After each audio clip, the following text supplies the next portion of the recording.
información más importante del momento en Bogotá, Colombia y el mundo.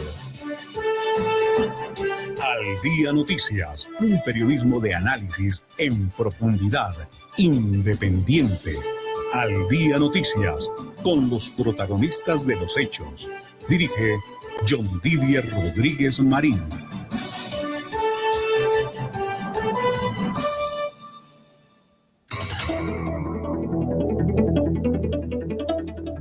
Ya tenemos en Colombia las 12 del día, 1 minuto. Muy buenas tardes para todos los oyentes de Al Día Noticias. Les saludamos desde emisora.5 en los 1490 del AM, también a través de nuestra página de Facebook de Al Día Noticias con John Didier Rodríguez. Atención a los hechos más importantes para hoy, martes 4 de junio del año 2024. El expresidente de la República, Juan Manuel Santos, envió una carta a la ONU advirtiendo que el gobierno de Gustavo Petro está malinterpretando los acuerdos que se firmaron con la guerrilla de las FARC y que en ese documento no se desprende ninguna constituyente. También el presidente Juan Manuel Santos dijo que el presidente Gustavo Petro ha hecho menos que Iván Duque por la implementación del acuerdo de paz. Ojalá Petro se dedicara a implementar el proceso de paz y a arreglar los problemas de los colombianos en lugar de estas discusiones innecesarias, recalcó el expresidente Juan Manuel Santos. El expresidente le pidió al mandatario Gustavo Petro que se dedique a implementar el acuerdo de paz con las extintas FARC y que no se enfrasque en discusiones innecesarias sobre una posible constituyente utilizando el tratado como herramienta. El pasado viernes 31 de mayo, el ex jefe de Estado le envió una carta al secretario general de las Naciones Unidas, Antonio Guterres, y al Consejo de Seguridad de ese organismo. En la carta, Santos dijo que no hay posibilidad de convocar a una constituyente a través del acuerdo de paz firmado en el 2016. Ningún aparte del acuerdo final propone o insinúa que se puedan desconocer en el futuro las reglas establecidas en la Constitución vigente, aseguró el ex jefe de Estado. Además, recuerda que el acuerdo y su compatibilidad con la Constitución fue revisada en detalle por la Corte Constitucional. Juan Manuel Santos dijo este martes que nada de lo que está en el acuerdo se puede interpretar como alguna modalidad para convocar a una Asamblea Nacional Constituyente, como lo pretende el actual gobierno. La carta también busca es que dejemos esta discusión que nos ha venido desgastando hace muchos meses en el país. Y dijo el expresidente, dediquémonos por un lado a implementar el proceso de paz, que es lo que le hemos dicho al presidente Petro desde el principio. Lleva 2 años y, como dice Rodrigo Londoño, ha hecho menos de lo que hizo Duque, y Duque hizo casi nada frente a la implementación del proceso de paz, ha manifestado el expresidente Juan Manuel Santos, quien ha manifestado, ojalá dejemos de discutir cosas innecesarias como la constituyente, que no sucederá, dijo Juan Manuel Santos. El expresidente y Premio Nobel de Paz se refirió de esta manera a la discusión sobre una posible convocatoria a una Asamblea Nacional Constituyente, así como otros temas de coyuntura nacional e internacional. Pero de inmediato le contestó el ex canciller Álvaro Leiva, quien también ha venido manejando el tema de la constituyente que se desprende desde el acuerdo de paz con las FARC. Es más, ha dicho que Juan Manuel Santos no sabe qué fue lo que firmó. Así que el expresidente Juan Manuel Santos desató un intenso debate político al emitir una carta a la ONU, rechazando cualquier posibilidad de desconocer las reglas establecidas en la Constitución en respuesta a los llamamientos para convocar a una constituyente por el actual gobierno. Se lo explicaré con plastilina, le contestó Álvaro Leiva, ex canciller. A raíz de esta carta emitida a la ONU por parte del expresidente Santos, el ex canciller Leiva no tardó en responderle calificando las explicaciones de Santos como innecesarias y acusándolo de omitir referencias a la posible insinuación a que las fuerzas militares fueran en contra del gobierno. Lo destacamos aquí en Al Día Noticias, la declaración de Juan Manuel Santos de que una constituyente de Petro sería incluso actuar contra las fuerzas militares. Álvaro Leiva expresó su posición a través de las redes sociales, criticó la falta de claridad del expresidente en 3 puntos, tales como que Santos aún no entiende bien qué firmó, que olvida que no firmó a nombre propio, sino de un Estado que él ya no representa y que además quiere minarle la visita al presidente Gustavo Petro al Consejo de Seguridad. Le dijo Leiva: Santos, usted ya no es el presidente de Colombia, y calificó como una falta de respeto al actual presidente Gustavo Petro la carta que ha enviado a la ONU. Pero cero nervios, dijo Leiva, el sindicato del pasado no nos va a quitar el futuro, yo se lo explicaré con plastilina, eso sí, será en un próximo trino, dijo Álvaro Leiva. Así que está como para alquilar balcón estos dimes y diretes entre el expresidente Juan Manuel Santos y la actual administración de Gustavo Petro por cuenta de una constituyente. El gobernador de San Andrés anunció nuevos precios de tiquetes para reactivar el turismo. Hay preocupación en la isla. Se espera que esto genere un efecto de reducción de precios en los tiquetes aéreos hacia San Andrés, lo que a su vez podría atraer un mayor número de turistas. Cada vez son menos los nacionales y turistas que viajan a la isla de San Andrés, que era considerado el destino turístico por excelencia y uno de los más atractivos del país. En las últimas horas se han vuelto virales imágenes de un vuelo Medellín-San Andrés en las que se puede ver la baja afluencia de pasajeros hacia la isla. Lo mismo el panorama en el centro de la isla, donde se ven las calles vacías, pese a ser puente festivo en Colombia. Y esto también por la salida de algunas aerolíneas que han dejado de volar hacia la isla por la misma caída del turismo. Habían rutas desde todas las ciudades de Colombia hacia San Andrés, Bogotá-San Andrés, Cali-San Andrés, Medellín-San Andrés, desde todas las ciudades de Colombia salían vuelos a San Andrés. Pues bueno, eso ya no está ocurriendo y la situación ha sido totalmente distinta, lo que ha obligado al actual gobernador a anunciar una baja en las tarifas de los tiquetes. En noticias de Bogotá, van 2 casos de mutilación genital de niñas en Vera este año en solo Bogotá. Una tiene 23 días, según confirmó el secretario de Salud, Gerson Bermón. 2 casos de mutilación genital se han registrado este año en Bogotá. Las víctimas de esta práctica han sido niñas de 13 y 23 días de nacidos, una práctica de los indígenas en el territorio colombiano, pero las cifras a nivel nacional son mucho más preocupantes en este sentido, que hoy el secretario de Salud pues entregó detalles sobre ese tema. Ya vamos a decir exactamente cuántos son los casos que hay a nivel nacional de mujeres que han sido mutiladas en sus genitales como una práctica de las etnias indígenas en el territorio nacional. De manera que vamos en ese sentido, las declaraciones que entregó el secretario de Salud de Bogotá, Gerson Bermón, en una rueda de prensa que se convocó hoy en la alcaldía sobre los feminicidios que se han venido presentando en Bogotá.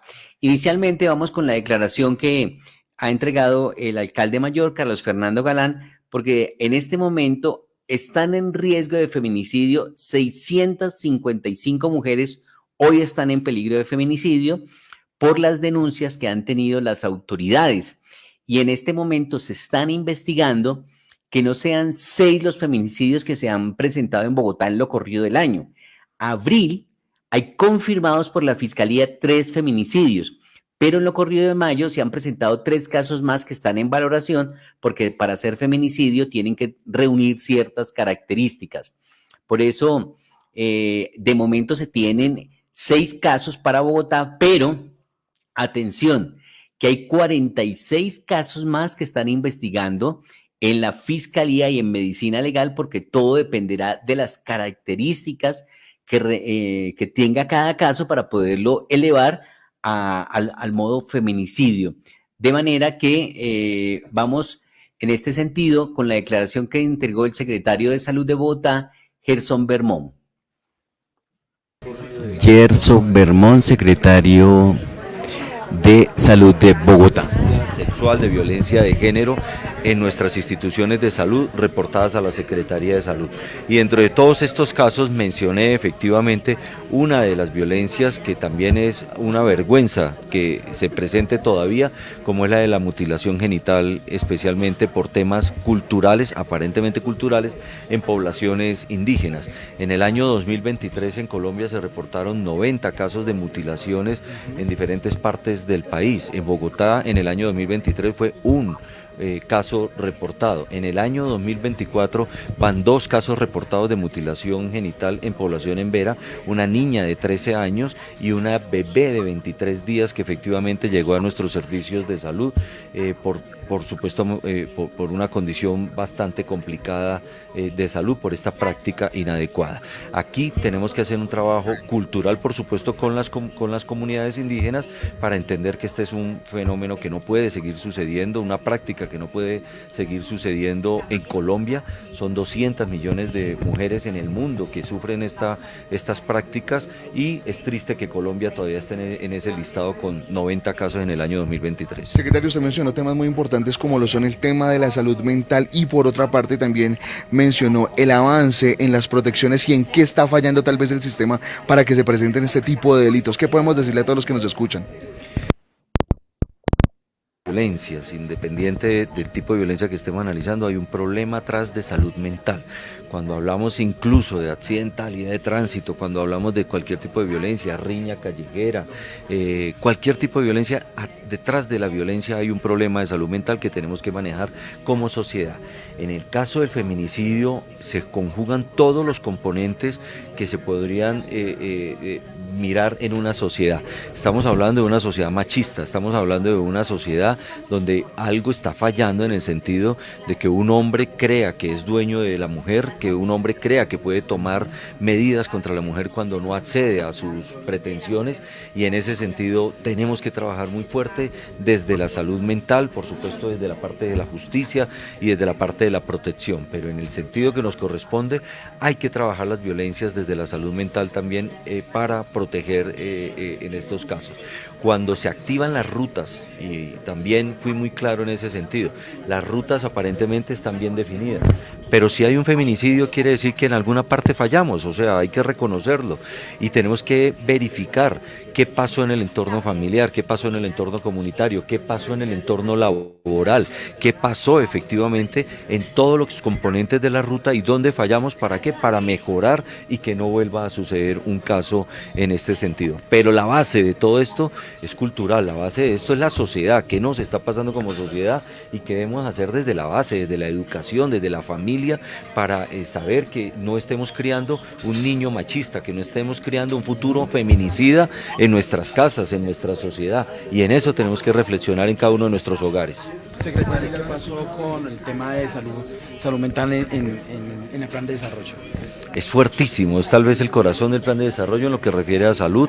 Efectivamente, si ustedes lo revisan, hay un gran componente de intersectorialidad para el manejo de la salud mental y tenemos unos elementos muy fuertes para desarrollar en estos 4 años con la salud mental. El alcalde Carlos Fernando Galán, desde el comienzo, antes de iniciar su campaña, ya con los expertos se había reunido para determinar cuál era el mayor problema de la ciudad y lo habíamos manifestado. El mayor problema de la ciudad es la salud mental en este momento y hicimos un programa muy integral donde entra educación, cultura, deporte, integración social, Secretaría de la Mujer, todos trabajando en un solo propósito que es mejorar la salud mental. Aquí, por supuesto, hay muchos elementos en lo que tiene que ver con las intervenciones colectivas, que es la que hace un territorio, pero en las intervenciones individuales, que es la oferta que hacen las aseguradoras para poder tener unas rutas de detención en salud mental más oportunas y más eficaces. Secretario, frente al tema de lo que pasó con en el caso de feminicidio de Natalia,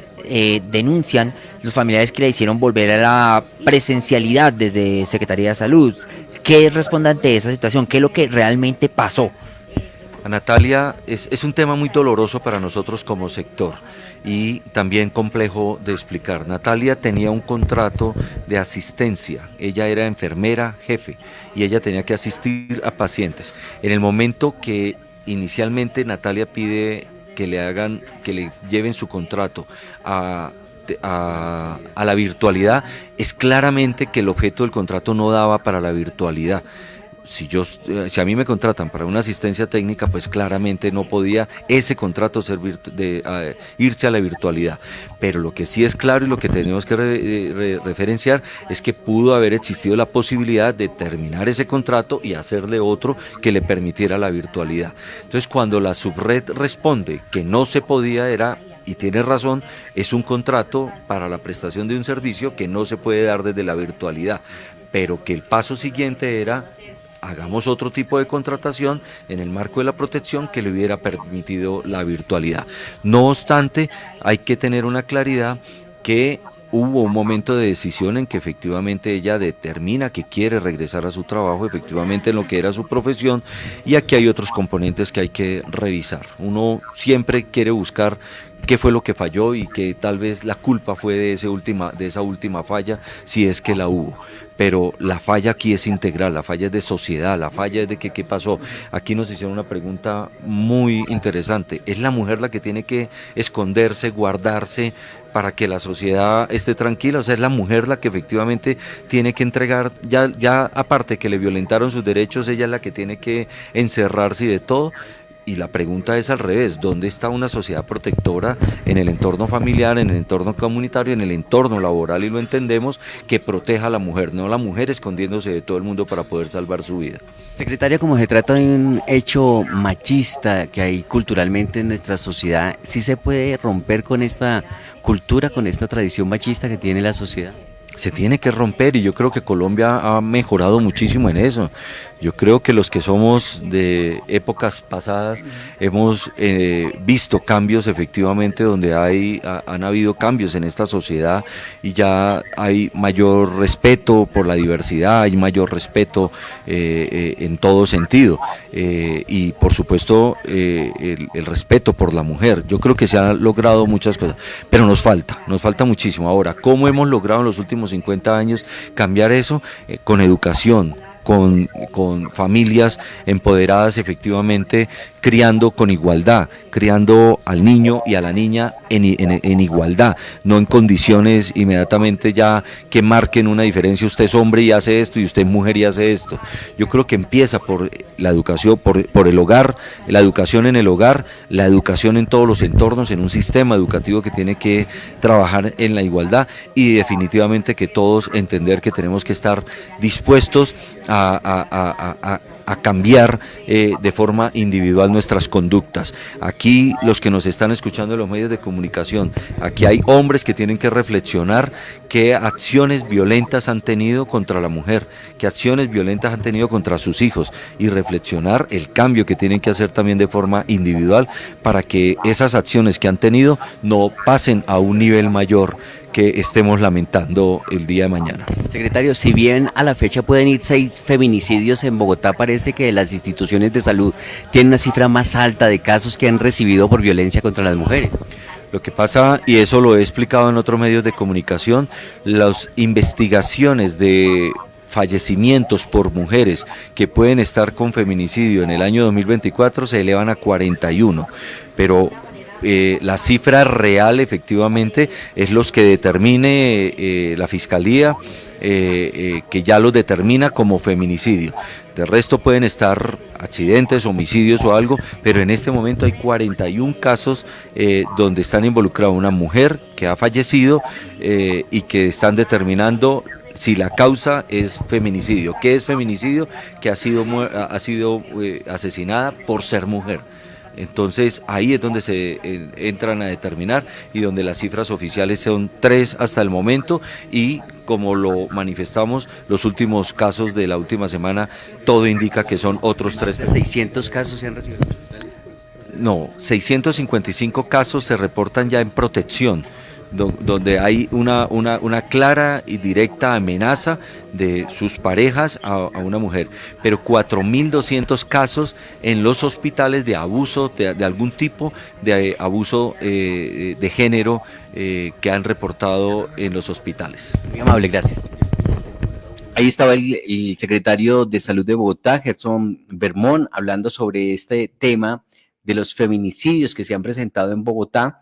También el alcalde mayor de Bogotá, Carlos Fernando Galán, ha hecho referencia a esta situación. Son 655 los casos en riesgo de feminicidio en este momento que tiene la capital colombiana.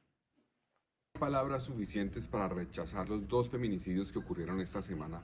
Lo primero es revisar cada uno de los 655 casos de mujeres identificadas en riesgo de feminicidio, para hacer todo lo necesario con el fin de garantizar de que por ningún motivo se materialice ese riesgo. Para eso vamos a multiplicar los seguimientos que se le hace a cada uno de estos casos en comparación con lo que se venía haciendo antes. Lo segundo es que nunca es culpa de la mujer que ocurra este tipo de situaciones, nunca. Y por eso tenemos que hacer todo lo necesario para que cuando están en cualquier riesgo de violencia de género y particularmente obviamente de feminicidio, puedan alertar. Es darles todas las herramientas, las posibilidades, el apoyo que les permita alertar sobre estas situaciones para que las autoridades tomemos las medidas que garanticen que eso no se materialice. Lo tercero es fortalecer todo el equipo de las comisarías de familia como está planteado en el plan de desarrollo, pero desde ya. Y es aumentar en 16 el número de equipos comisariales que van a atender estas situaciones y además pasarlos a la Secretaría de Seguridad, Convivencia y Justicia para poder fortalecer su acción y garantizar que cumplan su objetivo. Y lo cuarto es reconocer que el machismo mata. Tenemos que trabajar para cambiar el comportamiento, para cambios culturales en nuestra sociedad, para trabajar en masculinidades respetuosas, que entiendan y sean corresponsables. En ese aspecto vamos a integrar a toda la administración distrital para garantizar que logramos un cambio profundo en nuestra sociedad, porque es así es que podremos lograr realmente que superemos esta violencia de género que nos tiene en la crisis en la que estamos viviendo en estos días. Y la administración ha entendido esta situación como una derrota para la sociedad, así lo confirma Gustavo Quintero, secretario de Gobierno de Bogotá. Gustavo Quintero, secretario de Gobierno de Bogotá. ¿Cómo se está organizando? ¿Cómo se puede estar adelantando este proceso para que la gente conozca y puedan ayudar a estas mujeres? Bueno, tenemos todas las líneas de denuncia a través de las redes sociales y de todos los canales institucionales de la Secretaría de Gobierno. Cualquier persona que se sienta en riesgo de trata acude a nosotros y podrá ser debidamente atendida y conducida hacia los distintos mecanismos y las distintas salidas que pueda haber. Este es un tema del que se habla con poca frecuencia y necesitamos que se haga mucho más, necesitamos que se denuncie porque así podremos combatirlo. Muy bien, Secretario, como lo ha dicho la administración, ¿es una derrota para la sociedad lo que está pasando con las mujeres? Sin duda alguna, es una derrota. Que haya feminicidios en Bogotá es algo que no nos puede pasar. No queremos centrarnos en el hecho de que este año hay menos feminicidios, queremos centrarnos en el caso a caso, en la persona y la familia que sufre el feminicidio, porque ese es una situación que tenemos que saber combatir y lo haremos como administración, lo haremos como por supuesto desde cada una de las entidades con una cosa que es fundamental y es la responsabilidad no está en la mujer, la responsabilidad debe estar en quienes rodeamos y en la sociedad y por supuesto en todas las instituciones distritales. Crece o aumenta de 55 a 67 los equipos comisariales aquí en la capital del país y arrancamos con Ciudad Bolívar. Esa es una de las estrategias principales, darle mucha más fuerza a las comisarías de familia, que tengan mucho más enfoque de género, miradas diferenciales y cuando existan denuncias sobre posibles riesgos de feminicidio, entremos todos en alerta y que además nos conectemos entre las distintas entidades, no solamente las comisarías, sino que desde ahí generemos alertas para salud, para seguridad, para integración social y por supuesto para la Secretaría de la Mujer, que es la entidad encargada de liderar todos estos temas. ¿Cuál es el papel de las casas de justicia justamente en todo lo que se está haciendo, secretario? No solamente de las casas de justicia, de cualquier entidad del distrito. Las mujeres solo deberían necesitar una entrada al distrito para poder ser atendidas por riesgo de feminicidio. Es el distrito quien debe proteger, no debemos complejizar la entrada a las rutas. En una localidad igual estuve en toda una sesión hablando del tema de mujer, capacitación, 500 millones de pesos y entregaron fueron cartillas y unas capacitaciones. ¿Es suficiente? No, necesitamos mejorar. Precisamente hoy lo que decimos también es, vamos a comenzar a identificar dónde están las falencias por parte de las entidades distritales para mejorarlas y poder hacer mucho más efectivo este tratamiento, este acceso a las rutas y este acompañamiento que le hacemos a las mujeres que están en riesgo de feminicidio, pero no solamente eso, sino también en riesgo de cualquier tipo de violencia de género. Secretario, que arranca una campaña o una estrategia contra el machismo aquí en la capital del país. Sí, definitivamente una de las cosas que hemos hablado con la Secretaría de la Mujer es que en Bogotá el machismo mata. ya no es, y no es solamente un tema banal, es un tema estructural que tenemos que combatir, y por eso campañas de tipo comportamental son fundamentales, y ahí la Secretaría de Cultura estará liderando todos estos procesos.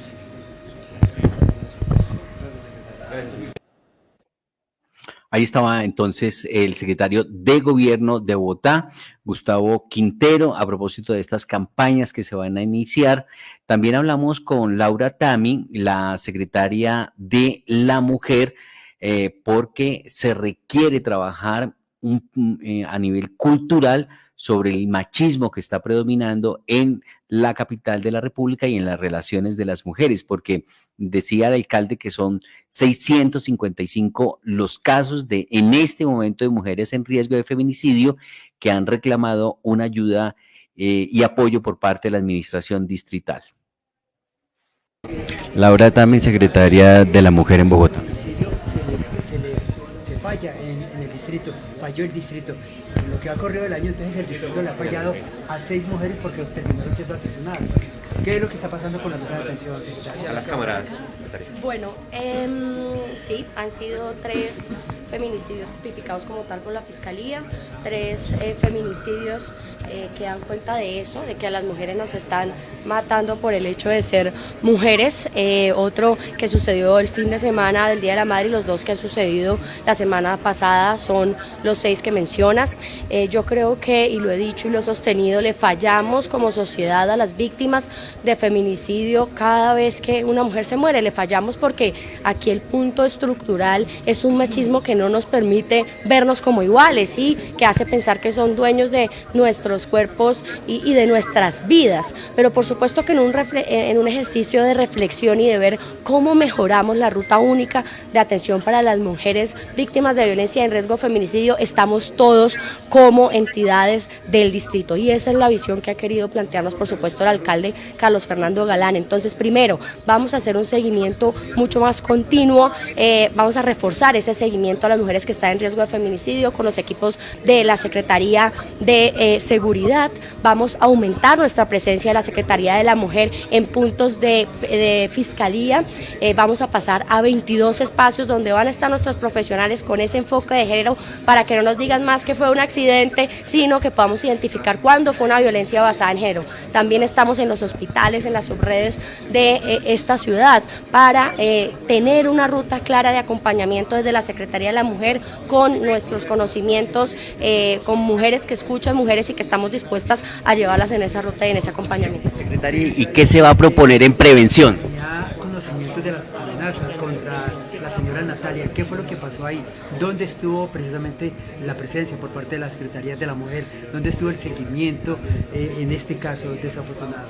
Bueno, creo que me hicieron 2 preguntas acá, entonces en punto de prevención, yo creo que prevenir violencias tiene que ver con lo que les decía, de hacer un mayor seguimiento a las mujeres que están en riesgo de feminicidio. También la Secretaría Distrital de la Mujer, en este plan de desarrollo, tiene presupuestado hacer transformación cultural en punto de todos los tipos de violencias que sistémicamente hemos vivido y que nos cuesta a veces trabajo identificar porque están muy arraigadas en sociedad. Entonces también tenemos recursos que nos han sido asignados en plan de desarrollo para hacer esta transformación cultural.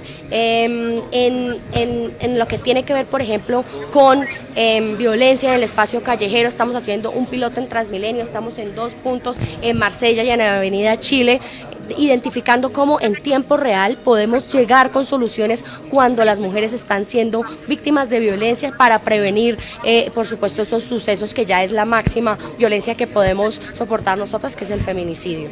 Hay algunos agresores que se encuentran libres y que, pues, a pesar de que hay registros judiciales, cometen el feminicidio posteriormente. ¿Cuál es el llamado que usted le haría a los entes encargados de impartir justicia en Colombia? Que todos nos tenemos que poner el compromiso de darle el trámite a estos casos con la importancia que se merecen, ¿no? No archivar los casos. Somos víctimas de violencias psicológicas que es difícil quizás identificar y probar, pero que existen. Por eso aprovecho también a decir que en este cuatrenio nos comprometemos con crear un equipo de psicología forense para que esa prueba del daño psicológico pueda reforzarse en nuestros procesos de litigio de género, porque si no llegamos con un morado, entonces no creen que hemos sido víctimas. Y todas esas violencias sistémicas es las que llegan definitivamente a estos desenlaces fatales. ¿Qué va a pasar finalmente con los victimarios? ¿Cuál es la atención que ustedes brindan para que no sean posibles feminicidas? Bueno, aquí es un asunto muy clave, y es decir que los feminicidas llegan a esto por un machismo estructural. No, yo creo que la discusión sobre otras vías de atención, como por ejemplo la salud mental, viene después. O sea, si nosotros empezamos como con ese discurso, podemos demeritar el hecho de que a nosotras nos maten por ser mujeres. Sin embargo, ahí está, por ejemplo, la línea Calma. La línea Calma está para hacer un acompañamiento desde lo psicológico a los hombres para que puedan manifestar esos sentimientos que a veces socialmente tampoco se les ha permitido y se reprimen, y ahí están psicólogos para atenderlos. También en Punto de Cultura se va a hacer una alianza con centros comerciales, ahí se va a estar impulsando un movimiento, una estrategia importante en punto al machismo con los centros comerciales. Secretaria, como es algo estructural y cultural, ¿se puede adoptar de pronto una cátedra en las escuelas para ir enseñando este respeto por la mujer y la no violencia? Yo creo que eso es muy clave.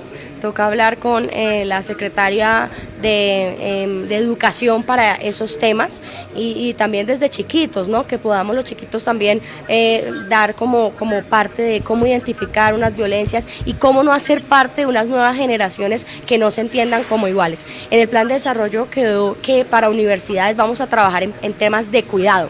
Vamos a tener como una presencia importante con las universidades, respetando por supuesto su autonomía educativa, en sensibilización de cuidado y de cargas de cuidado. Entonces estaría bien interesante el enfoque que nos das.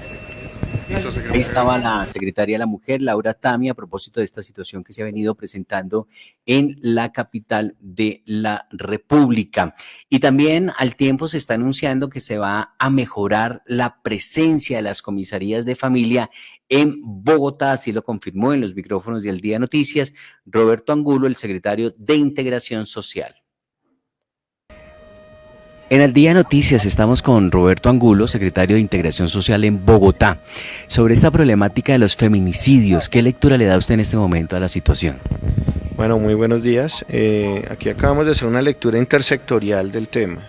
Lo primero es reconocer que hay fallas en las rutas del gobierno distrital, o hay potenciales mejoras para evitarlo. Cada caso que ocurra, y así lo ha dicho el alcalde, es para nosotros una derrota, ¿sí?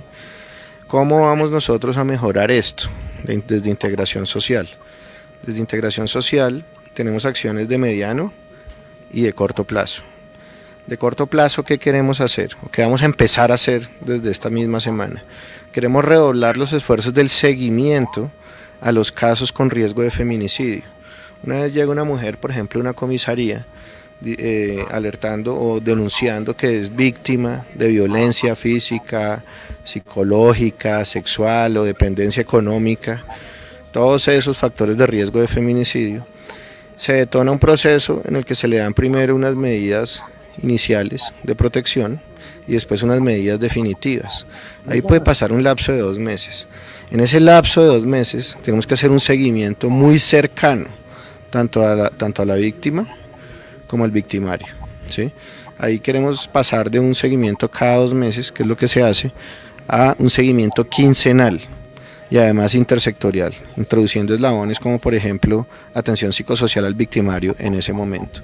Todo lo que hagamos para prevenir ahí va a ser muy importante. Lo otro que queremos hacer en el corto plazo, que vamos a empezar a hacer, estaba previsto en el plan, pero el alcalde nos ha dicho que tenemos que relevar, es el fortalecimiento y la capacidad técnica de los equipos comisariales. Estos equipos comisariales tienen que tener también una perspectiva de género. La violencia hacia la mujer tiene unas particularidades que los equipos comisariales tienen que tener en cuenta para que no tengamos este desenlace trágico. Esta es una capacitación técnica que tenemos que detonar lo antes posible. Como acciones de mediano plazo tenemos el aumento de las comisarías de 51 a 67 y el traslado y fortalecimiento de ellas hacia la Secretaría de Seguridad. También atiende usted el caso de los jardines, de los niños, las denuncias contra la violencia de los menores de edad. ¿Cómo lograr contrarrestar esta violencia contra las mujeres y los niños en Bogotá desde la Secretaría de Integración? ¿Qué se puede proponer? Nosotros en el caso de los niños, niñas y adolescentes tenemos dos frentes de trabajo. Un frente de trabajo ocurre dentro de nuestros servicios, 363 jardines. Si sumamos los otros servicios o unidades operativas con niños, niñas y adolescentes, estamos hablando más o menos de 400 unidades operativas en toda la ciudad. Cada unidad operativa de integración social tiene que ser un entorno protector, ¿sí? Y tenemos que ser capaces, obviamente, no solamente que no ocurran vulneración de los derechos dentro del servicio, sino ser capaces de leer las señales y los síntomas de estos niños y tratar de anticipar si es que están siendo vulnerados por fuera de los servicios. Entonces la capacitación del recurso humano ahí es clave, elevar el estándar del recurso humano de nosotros para poder anticipar estos problemas es clave. Y fuera de nuestros servicios también tenemos comisarías, centros proteger y encabezamos la política de prevención de violencia, ¿sí? Ahí tenemos una acción que quedó en el plan de desarrollo que va a ser fundamental, y es que vamos a liderar el plan de acción distrital para la prevención del abuso sexual en niños, niñas y adolescentes, que tiene una función primordial: juntar las rutas. Las rutas existen pero están separadas, las rutas existen pero están cortadas: la ruta de salud, la ruta de educación, la ruta de integración social, la ruta de la policía, la ruta de la fiscalía. Todo esto tiene que juntarse en un plan de acción distrital y eso fue un tema prioritario en la discusión en el Consejo. Bueno, parece que este es un tema también de machismo cultural en nuestra sociedad. ¿Cómo romper con ese machismo? Sí, señor. Digamos que el machismo, la conducta machista en la rutina es lo que está detrás de esto, ¿sí? Este trato machista es el que deriva en una serie de factores de riesgo para el feminicidio. Aquí hay un trabajo que va desde lo más general, ¿sí? Como lo ha hablado el secretario de Cultura, desde empezar a cambiar esos referentes del comportamiento de la sociedad, pero también a lo más operativo, ¿sí? Lo que yo le contaba ahora de la capacitación técnica de los comisarios, de los equipos comisariales en perspectiva de género. La conducta machista, el juicio crítico machista puesto en un equipo comisarial puede ser letal. Entonces no solamente es un tema general de cultura ciudadana, sino también un tema que tiene que permear la operación de los servicios de acceso a la justicia de nosotros. La educación, ¿será posible erradicar a través de la educación este tipo de comportamiento en nuestra sociedad? Sí, sin duda. Digamos que primero tenemos que, o sea, como telón de fondo tienen que estar cambiando las preferencias sociales. Y ahí la bola la tiene la Secretaría de Cultura y la Secretaría de Educación. Secretario, muy amable. A usted, muchas gracias. Ahí estaba el secretario de Integración Social, Roberto Angulo, en este diálogo que sostuvimos varios medios de comunicación con estos funcionarios, porque hay preocupación en la administración y por lo tanto en la sociedad con lo que está pasando con las mujeres y los niños, porque todos los días tenemos que estar registrando este tipo de casos y por supuesto la administración se prepara, puede haber fallas y se le puede dar una respuesta a las mujeres, pero esto hay que trabajarlo de fondo. Y creeríamos desde el Día Noticias que la única respuesta a poder superar esta derrota, como lo ha llamado el propio alcalde mayor de Bogotá, es con la educación. Estamos en Al Día Noticias. A propósito de la educación, tenemos por acá un mensaje importante mientras se prepara Margaret Ocalvo. Jardín Infantil Amishi. Más que un jardín infantil, somos un centro de experiencias. Pensamos en tu hijo, pensamos en su desarrollo, respetamos sus procesos de aprendizaje, diseñamos actividades que potencian su fantasía e imaginación. Tenemos experiencias que despiertan su curiosidad. Vivimos experiencias para aprender, para divertirse y para descubrir que ser un niño es ser feliz. Jardín Infantil Amishi, ubicado en Nicolás de Federman. Teléfono fijo 601-530-3382. WhatsApp 311-510-8722. Y en redes sociales, Instagram y Facebook, @Jardín Infantil Amishi. Porque ser niño es ser feliz.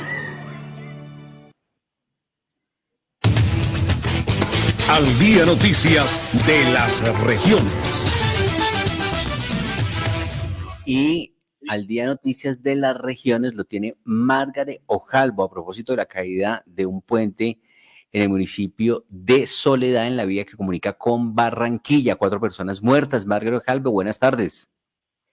John Didier, buenas tardes, buen inicio de semana y de mes, porque hoy es el primer día hábil real de junio. 12:41 minutos, un saludo para toda la audiencia. Pues la noticia es una noticia que podríamos decir nacional, pero si quieren, digamos, es de interés del Departamento del Atlántico. Total. La emergencia ocurrió hace 4 días. El Departamento Atlántico amaneció con la información que nos acaba de compartir John Didier. 4 muertos, pero además 3 heridos. Pérdidas materiales, pero además algo que era una noticia ya conocida, ya anunciada, una historia que venía repitiéndose el mensaje: atención, atención, atención a este puente, un puente en el barrio Simón Bolívar, fundamental, que es el que une a Barranquilla con Soledad y por ende con el aeropuerto Ernesto Cortizos, porque en Soledad está ubicado el aeropuerto más importante, aeropuerto internacional, el más importante del Departamento de Atlántico. Bueno, pues la noticia se conocía hacía años, se había acudido a autoridades, pero nadie daba razón. La última vez que hubo aviso fue hace 3 meses. Hay cartas concretas en la cual el distrito, el municipio de Soledad pide, por favor, porque esto lo maneja la ANE. Entonces, tienen obligatoriamente el gobierno, las autoridades centrales, que intervenir. Ellos no pueden hacerlo porque no es local. Pero hay, por ejemplo, un video de hace 5 años de 3 jóvenes, 3 miembros de la comunidad de Soledad que grabaron de manera muy casera un video en el cual dicen: mire, hay grietas en el piso, en el pavimento, hay grietas en la infraestructura. Además narran de muchos accidentes, es decir, los accidentes no son de este pasado viernes 31, no, han ocurrido muchas veces. John Didier, usted y yo hemos pasado por ese puente confiados, porque, claro, para ir al aeropuerto o para ir a Barranquilla debemos utilizarlo, confiados. Y así lo hacía la gente día tras día a pesar de las señales. Hay muchas, llamémoslo, versiones sobre qué pudo pasar. Las autoridades lo que dicen es que pues hay que investigar. Ese día abrieron una mesa de trabajo y que empezarían a hacer el estudio de la situación. Nunca escucharon las voces anteriores, ni siquiera la de la autoridad de Soledad, en la cual pedía pronta atención hace 3 meses. Y hace 5 años, los jóvenes, que ya son señores, pero pues que en ese momento les dolía ver cómo había riesgo y sobre todo denunciaban también múltiples accidentes porque el mismo pavimento, todo estaba en mal estado. Bueno, ¿qué nos dice hoy la autoridad? ¿Qué nos dice? Que van a empezar a investigar, que lamentan profundamente las pérdidas, eso no lo recupera nadie, pero adicionalmente que tomarán 10.000 millones de pesos para rehabilitar el puente. Vamos a ver qué tanto de esto se vuelve realidad. Al Día Noticias. Al Día Noticias, Economía. Y nos vamos para la Cámara de Comercio de Bogotá porque se está realizando la primera feria de inclusión financiera y crédito productiva con el propósito de otorgar créditos, ayudas financieras a las pequeñas y medianas empresas, un evento que promueve, por supuesto, la Cámara de Comercio de Bogotá, evento que preside José Ovidio Claros Polanco, el presidente de la Cámara de Comercio de Bogotá. Ovidio Claros Polanco, presidente de la Cámara de Comercio de Bogotá. Es la financiera. Presidente, cuando hay reportes ustedes en centrales de riesgo de las personas, los emprendedores, ahí qué pasa? Bueno, ahí hay alguna dificultad, pero todo eso es superable. Cada caso en concreto se estudia, se revisa, se les ayuda, hay que orientarlos, porque hay que también saber por qué caen precisamente en esos riesgos. ¿Se hacen estos créditos como persona natural o como empresa registrada ante la Cámara de Comercio? Siempre tiene que haber una persona jurídica. ¿Se apoya también al campesino, doctor Oviedo? Claro, fundamentalmente esa es una de las tareas dentro de la economía popular, nuestro campesino. Gracias. ¿Listo? Presidente, para Al Día Noticias estamos llegando acá en este momento. Hablemos sobre este evento que se está realizando hoy aquí en la Cámara de Comercio de Bogotá. Bueno, hoy estamos trabajando la primera feria de inclusión financiera y de crédito productivo, de la mano de Fogafin y de la mano de la Superintendencia de Economía Solidaria. Con María José hemos venido suscribiendo un convenio que nos permite hacer este tipo de ferias. Ustedes ven que aquí al lado pues hay una actividad comercial también que la pueden ir a visitar, que nunca se había dado y que tiene que ver con la economía popular, pero a la vez también trabajamos la inclusión desde el sector financiero.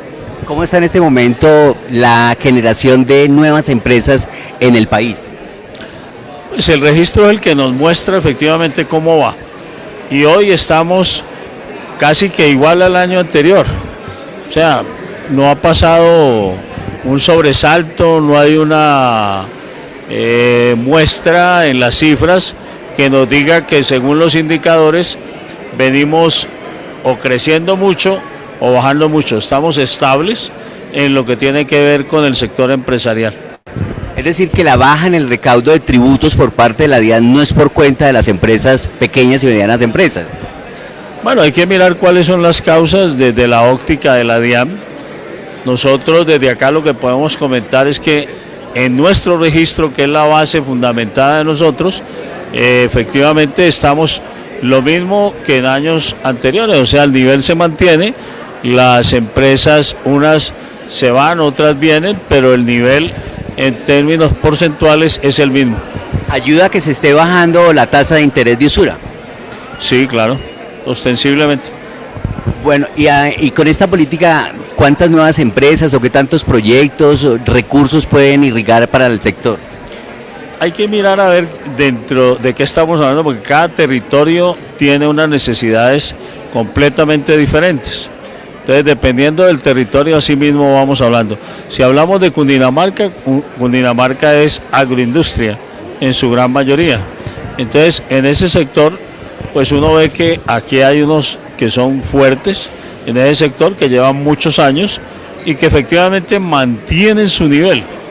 Hay algunos que están haciendo emprendimientos nuevos, pero lo novedoso acá es cómo logramos niveles de asociatividad con los nuevos y con los que ya están, para convencerlos que si se asocian son más. Ahora, limitación en recursos no hay, hay disponibilidad total.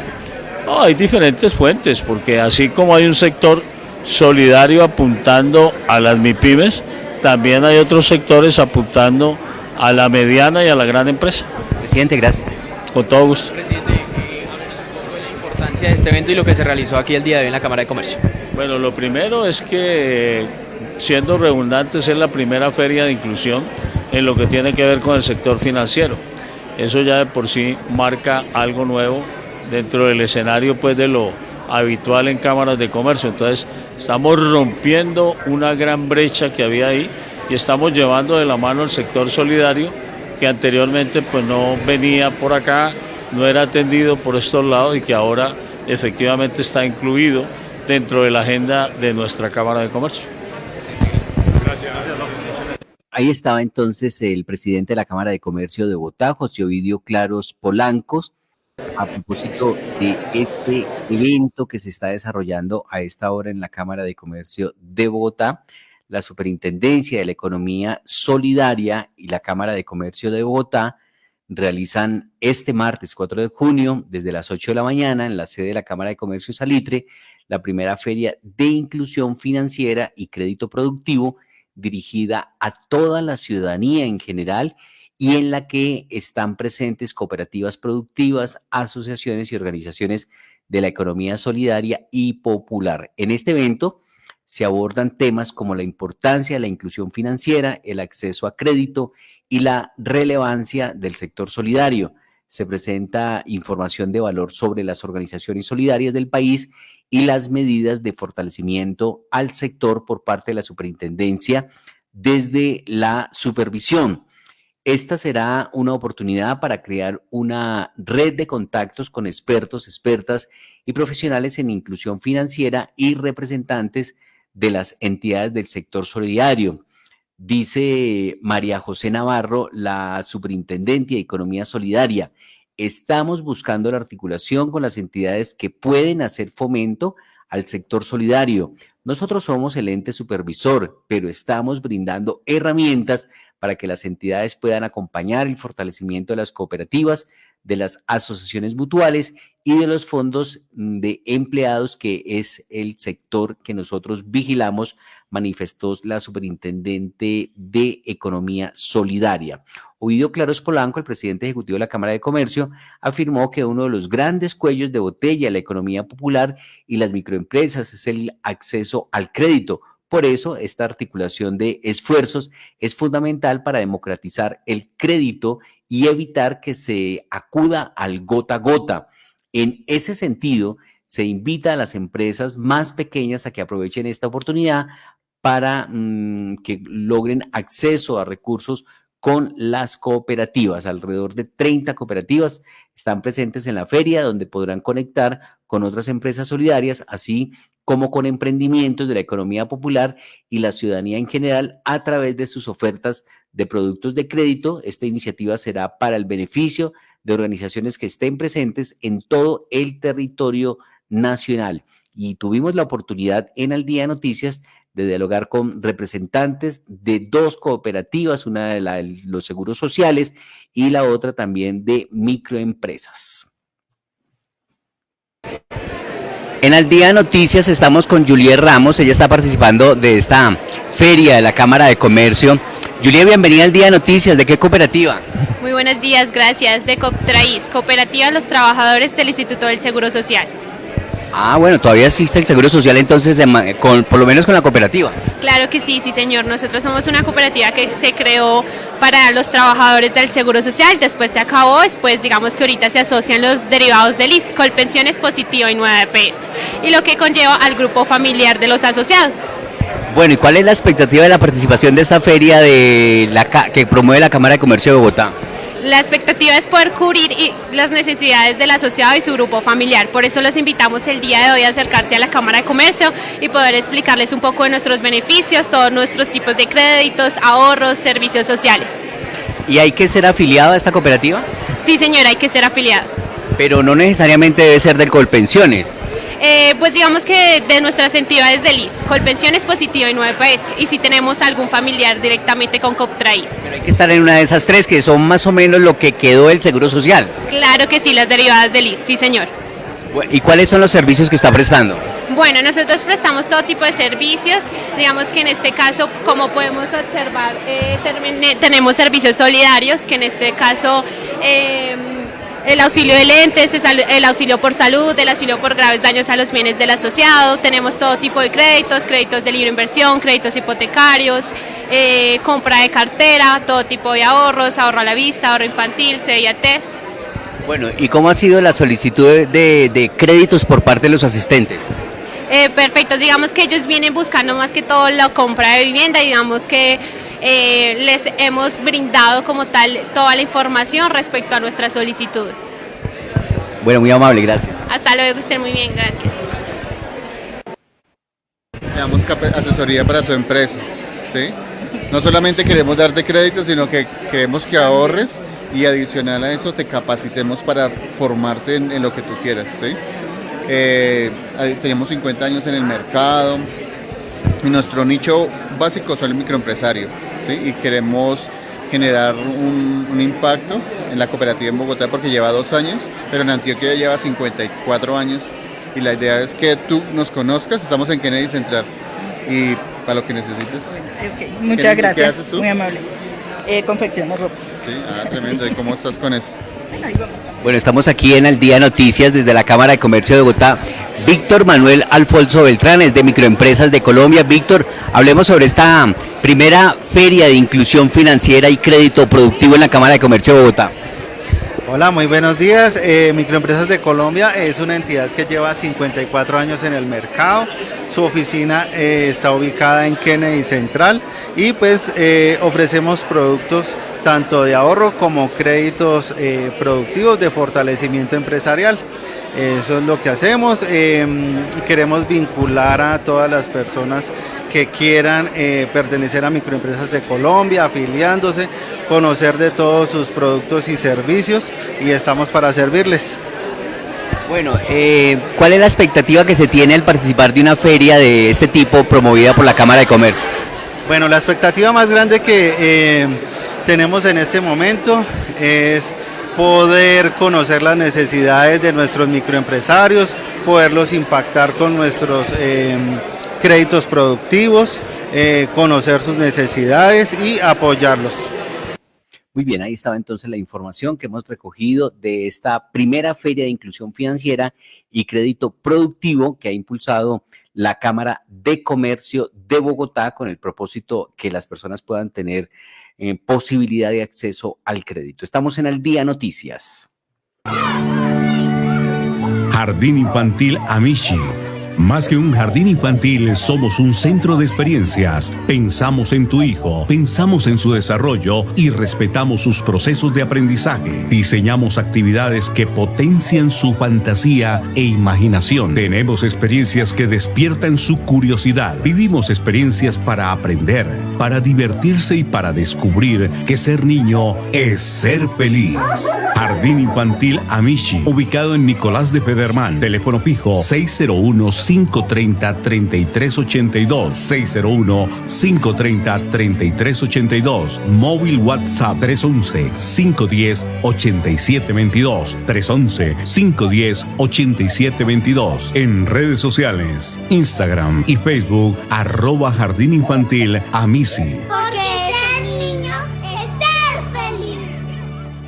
Un par de noticias al cierre de nuestra emisión. El director de la Unidad Nacional de Gestión del Riesgo, Carlos Carrillo, aseguró en la Fiscalía que hubo una utilización política de la entidad en las elecciones. El director de la Unidad Nacional de Gestión del Riesgo no descartó oponerse al principio de oportunidad que solicitó Olmedo López y Sneider Pinilla en caso de que la entidad adquiera el estatus de víctima dentro del proceso. Asesinaron a un joven en Bogotá por robarle el celular en Transmilenio, lo atracaron 3 ladrones, el hecho se registró en la estación de Transmilenio Molinos, al sur de Bogotá. La víctima se dirigía a su casa en el momento del ataque. Se presentó también un feminicidio en el municipio de Tausa. El sujeto le puso una trampa a su expareja, la mató y luego se quitó la vida. El autor del feminicidio engañó a su expareja, Lady Daniela Moreno Buitrago, para que se viniera se vieran en una casa de Tausa, esto con el fin de supuestamente regresarle a su hijo, un pequeño de tan solo 4 años de edad.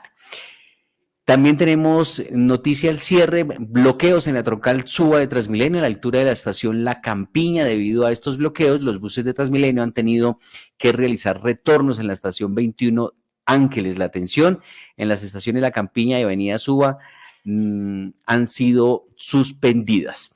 Giovanni Cruz en los servicios técnicos de Al Día Noticias. Les esperamos mañana nuevamente a partir de las 12 del día en los 1490 del AM.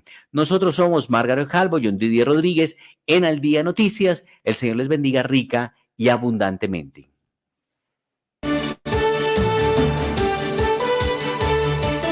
Al Día Noticias con John Didier Rodríguez Marín. La información más importante del momento en Bogotá, Colombia y el mundo.